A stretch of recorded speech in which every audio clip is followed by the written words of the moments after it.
अस्सलामुअलैकुम dear students. Machine shop या workshop technology के अंदर मुख्तलिफ़ मशीनों को इस्तेमाल करते हुए मुख्तलिफ़ प्रोडक्ट्स बनाई जाती हैं। उनके ऊपर मुख्तलिफ़ ऑपरेशंस किए जाते हैं जिनके लिए मुख्तलिफ़ इक़साम के टूल्स इस्तेमाल किए जाते हैं। हमारा आज का टॉपिक बहुत ही ज़्यादा इम्पोर्टेंट टॉपिक है, कटिंग टूल्स मटेरियल्स। कि ये जो इस्तेमाल होने वाले टूल्स हैं मशीन शॉप के अंदर, ये किस मटेरियल के बनाए जाते हैं, उस मटेरियल की प्रॉपर्टीज़ क्या होंगी, या जिस जॉब को, जिस वर्क पीस को काटना, उसके ऊपर मशीनिंग ऑपरेशन करना मकसूद होता है, उसकी स्ट्रेंथ के लिहाज से टूल को किस मटेरियल का बना होना चाहिए। तो आज के लेक्चर में हम ये तमाम चीज़ें डिस्कस करेंगे, मुख्तलिफ़ मटेरियल्स, उनकी प्रॉपर्टीज़ और उनके इस्तेमाल को पढ़ेंगे। Today we are studying the cutting tools materials like carbon tool steel, high speed steel, cast cobalt alloys or stellites, cemented tungsten carbide, ceramic materials or ceramic tools, cubic boron nitride and diamond। तो हम start करते हैं पहले material से, जो कि है carbon tool steel. It's a general material used for cutting on lathe machine and considered tough material for cutting before the start of 20th century। कि एक आम तौर पर इस्तेमाल होने वाला मटेरियल है जो कि लेथ मशीन, शेपर मशीन और प्लेनर मशीन पर इस्तेमाल किया जाता है, और 20th सेंचुरी के स्टार्ट से पहले पहले ये एक टफ मटेरियल कंसिडर किया जाता था जिसके टूल्स बनाए जाते थे। It's also called high carbon steel. It's a ferrous alloy consists of 0.9% of carbon and 1% of manganese। Carbon tool steel को हाई कार्बन स्टील का नाम भी दिया जाता है, और ये एक ऐसा एलॉय, एक ऐसा भरत है जिसमें कार्बन की परसेंटेज 0.9%, जबकि मैंगनीज जो है वो 1% शामिल होती है। Now its use is very limited because it loses its hardness due to heat which is produces due to friction on high speed। कि अब इसका जो इस्तेमाल है वो बहुत ही ज़्यादा महदूद हो गया है, और उसकी वजह ये है कि जब हाई स्पीड के ऊपर काम किया जाता है तो फ्रिक्शन और हीट की वजह से ये मटेरियल अपनी हार्डनेस को, सख्ती को खो देता है, इसलिए इसका इस्तेमाल महदूद है। So it's not suitable for mass production। It's generally used for slow speed cutting tools like threading tapes and dies। कि आमतौर पर इस मटेरियल को ऐसे टूल्स बनाने के लिए इस्तेमाल किया जाता है जिनकी मदद से स्लो स्पीड पर ऑपरेशंस करना मकसूद होते हैं, जैसा कि थ्रेडिंग टेप्स और डाइस को इस्तेमाल किया जाता है। These are also called forged tools। कि ऐसे कार्बन टूल स्टील के बने हुए टूल्स को फोर्ज्ड टूल्स भी कहा जाता है, क्योंकि ये फोर्जिंग के अमल से बनाए जाते हैं। And the next is high speed steel, HSS, introduced in the start of 20th century. कि ये जो मटेरियल है HSS, 20वीं सदी के आगाज़ में इसको इंट्रोड्यूस कराया गया मुख्तलिफ टूल्स बनाने के लिए। High speed steel possesses the property of cutting on high speed and feed than the carbon tool steel। कि HSS जो है इसके अंदर कार्बन टूल स्टील के मुकाबले में ज़्यादा स्पीड और फीड पर काम करने की सलाहियत मौजूद होती है। HSS tools used for machining toughest alloys. कि इसके बनाए गए जो टूल्स हैं वो टफेस्ट अलॉयज़ की मशीनिंग करने के लिए इस्तेमाल किए जाते हैं। High speed tools are used for light production, और इन्हें लाइट प्रोडक्शन के काम में इस्तेमाल किया जाता है। It's also called 1841। क्या हाई स्पीड स्टील जो है इसको मार्केट के अंदर 1841 का नाम भी दिया जाता है, और ये जो नाम है ये इसकी कंपोजिशन की वजह से है कि इसकी कंपोजिशन में 18% टंगस्टन, 4% क्रोमियम एंड 1% वेनेडियम शामिल होती है, जबकि कार्बन की परसेंटेज 0.6 to 0.75% होती है। And high speed steel is air hardened on 1280 degree centigrade. और ये जो HSS के टूल्स होते हैं इनको एयर हार्डनिंग 1280 डिग्री सेंटीग्रेड पर कर इनकी सतह को सख्ती दी जाती है, हार्डनेस दी जाती है। ओके डियर स्टूडेंट्स, HSS के जो टूल्स हैं वो दो सीरीज़ में बनाए जाते हैं, M series and T series. M series ऐसी सीरीज़ है जिस में अलॉइंग एलिमेंट्स में से मोल्बिडिनियम जो है वो इस्तेमाल किया जाता है। मोल्बिडिनियम जो है वो जहाँ पे जिस सीरीज़ के अंदर इस्तेमाल होगा उसे M सीरीज़ का नाम दिया जाएगा, और जिसका मेन अलॉइंग एलिमेंट टंगस्टन होगा उसे T सीरीज़ का नाम दिया जाएगा। मोल्बिडिनियम M सीरीज़ में मोल्बिडिनियम की परसेंटेज अप टू 10%, जबकि T सीरीज़ में टंगस्टन की जो परसेंटेज है वो 12 to 18% होती है।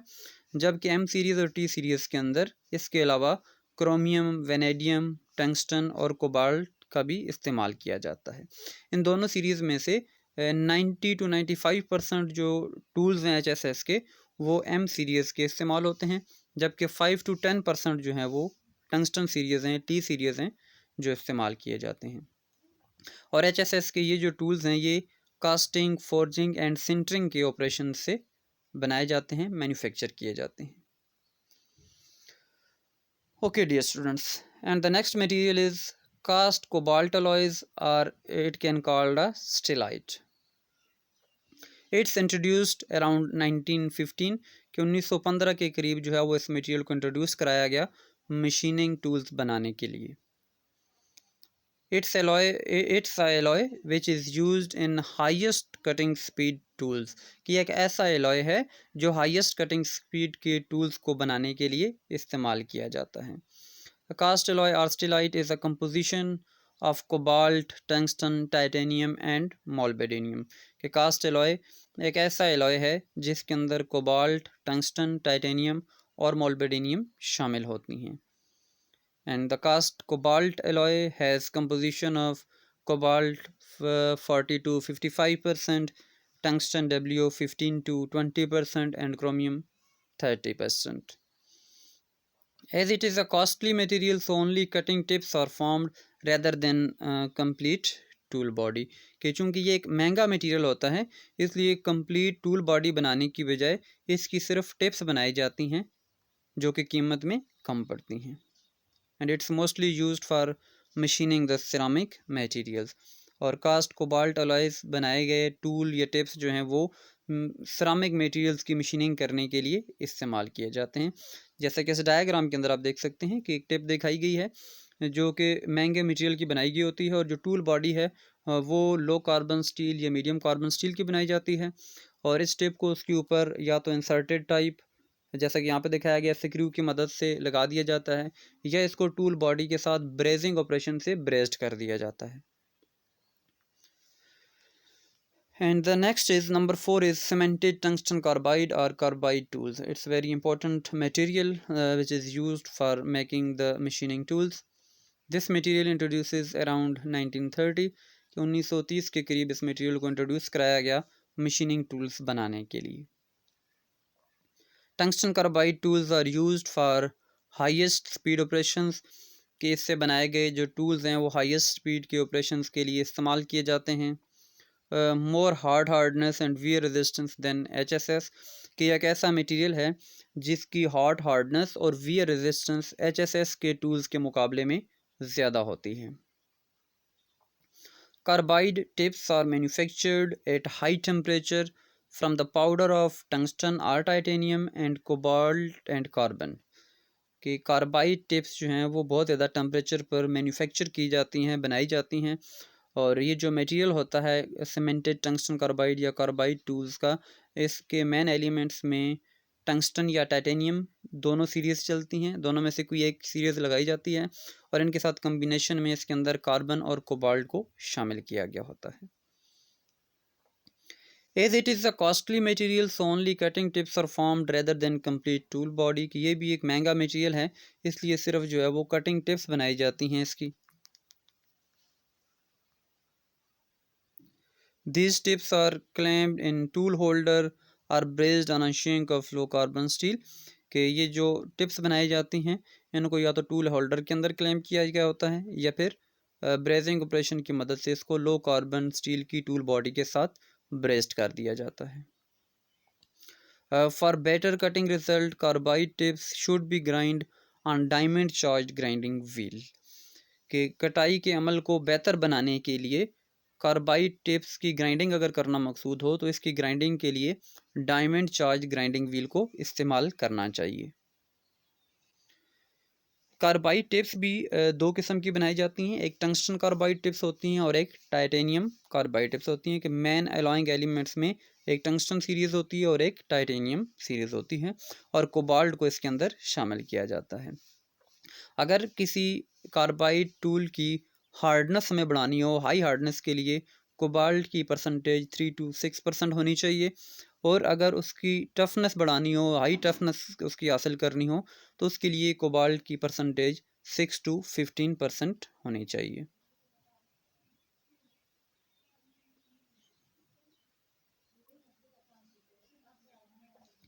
And the next is ceramic materials or ceramic tools. These tools develop around 1950 कि 1950 की दहाई के करीब जो है वो इस मटेरियल को मुतारफ़ कराया गया, इसके टूल्स बनाए गए। And mostly alumina based ceramic tools are used, के सेरामिक टूल्स के अंदर मोस्टली जो है वो एल्यूमिनियम ऑक्साइड के बने हुए टूल्स जो है वो इस्तेमाल किए जाते हैं। It is developed by sintering aluminium small particles at high pressure and high temperature, कि एल्यूमिनियम के बनाए गए सेरामिक टूल्स जो है वो उनको सिंटरिंग ऑपरेशन किया जाता है, कि बहुत ज़्यादा प्रेशर और टेम्परेचर के ऊपर एल्यूमिना के स्मॉल पार्टिकल्स को डेवलप किया जाता है सेरामिक टूल्स बनाने के लिए। These tools form in the shape of inserted type chips, कि ये जो टूल्स हैं ये भी छोटी छोटी जो है वो चिप्स की शक्ल में बनाए जाते हैं। Higher hardness and wear resistance but less toughness is compare to tool steel, कि अगर हम इसका मुआवजा करेंगे टूल स्टील के साथ तो इसकी हार्डनेस और वियर रेजिस्टेंस ज़्यादा होती है, लेकिन इस मटेरियल की टफनेस HSS ये टूल स्टील के मुकाबले में कम होती है। So due to lack of toughness its application is limited, इस वजह से इसका इस्तेमाल जो है वो महदूद किया जाता है। And the next material is cubic boron nitride CBN, it's second hardest material after diamond, कि डायमंड के बाद ये दूसरा सख्त तरीन मटेरियल कंसिडर किया जाता है। Higher wear resistance but very expensive, कि ये बहुत ज़्यादा वियर रेजिस्टेंस रखता है लेकिन महंगा मटेरियल है। Use to machine the tool steel or HSS, कि टूल स्टील या HSS के जॉब्स या टूल्स के ऊपर मशीनिंग ऑपरेशन करने के लिए जो टूल्स इस्तेमाल किए जाएंगे वो टूल क्यूबिक बोरॉन नाइट्राइड के बनाए जाते हैं, मैन्युफैक्चर किए जाते हैं। And it's formed in very small tips और cutting edge which are mounted on inserted type carbide tool, क्योंकि बहुत ज़्यादा महंगा मटेरियल है इसलिए मुकम्मल इंसर्टेड चिप बनाने की बजाय सिर्फ स्मॉल टिप बनाई जाती है, जो कि सिर्फ कटिंग एज की शेप की, कटिंग एज के साइज़ की होती है, और उस स्मॉल टिप को किसी कार्बाइड टिप के ऊपर माउंट किया जाता है और फिर कार्बाइड टिप को किसी टूल बॉडी के साथ ब्रेस किया जाएगा या टूल होल्डर के अंदर क्लैंप करके इसके ऊपर ऑपरेशन किया जाएगा। Okay dear students, and the next one is a diamond. It's the hardest material, ये सख्त तरीन मटेरियल कंसिडर किया जाता है, इसको प्योर शेप में भी डायमंड को यूज़ किया जाता है, और mostly artificial diamond is use for machining operation, और आर्टिफिशियल जो डायमंड डेवलप किया जाता है उसको भी मशीनिंग ऑपरेशन के लिए इस्तेमाल किया जाता है। Nowadays PCD polycrystalline diamond is used in machining operations, के मशीनिंग ऑपरेशंस में आजकल PCD पॉलीक्रिस्टलाइन डायमंड को ज़्यादा इस्तेमाल किया जाता है due to higher wear resistance but it's also very expensive, कि इसकी भी हायर वियर रेजिस्टेंस है लेकिन महंगा मटेरियल है। It's formed in very small tips cutting edge which are mounted on inserted type carbide tool, कि महंगा मटेरियल होने की वजह से जैसा हमने CBN के अंदर पढ़ा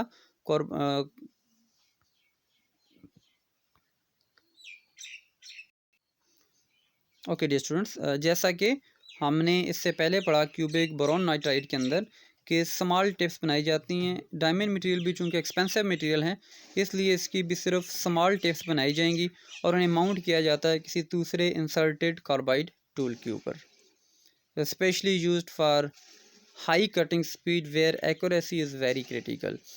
कि पीसीडी या डायमंड के बने हुए जो टूल्स हैं उनको हाई कटिंग स्पीड के लिए वहाँ पर ज़्यादा तरजीह दी जाती है, यहाँ पर जहाँ पर डायमेंशनल एक्यूरेसी की बहुत ज़्यादा ज़रूरत हो। ओके डियर स्टूडेंट्स, तो ये हमने आज मुख्तलिफ मटेरियल्स का तज्ज़िया किया, उनको पढ़ा कि कौन कौन से मटेरियल्स हैं जिनको इस्तेमाल किया जाता है मुख्तलिफ टूल्स बनाने के लिए। तो लास्ट में एक और टेबल हम देखते हैं जिनमें एक लिस्ट दिखाई गई है टूल्स की। High carbon tool steel, high speed steel, cast cobalt alloys, carbide tools, ceramic tools, cubic boron nitride and diamond tools. और फिर इनकी कुछ प्रॉपर्टीज़ हैं जैसा कि हार्डनेस है। तो अगर हम टेबल के मुताबिक इसको देखेंगे तो जो हार्डनेस है वो हाई कार्बन टूल स्टील के अंदर कम होती है, मिनिमम होती है। और जैसे जैसे हम इस टेबल में आगे चलते जाएंगे HSS कास्ट अलॉय की तरफ, तो इसकी हार्डनेस इस रेशो के साथ बढ़ती चली जाती है। जबकि इसके मुकाबले में टेबल में आप देखेंगे तो टफनेस जो प्रॉपर्टी है ये हाई कार्बन स्टील के अंदर मैक्सिमम होती है, जबकि इसके मुकाबले में टेबल में जैसे जैसे आप आगे चलते जाएंगे सख्त मटेरियल की तरफ, तो इतनी ही उसकी टफनेस जो है वो कम होती चली जाएगी।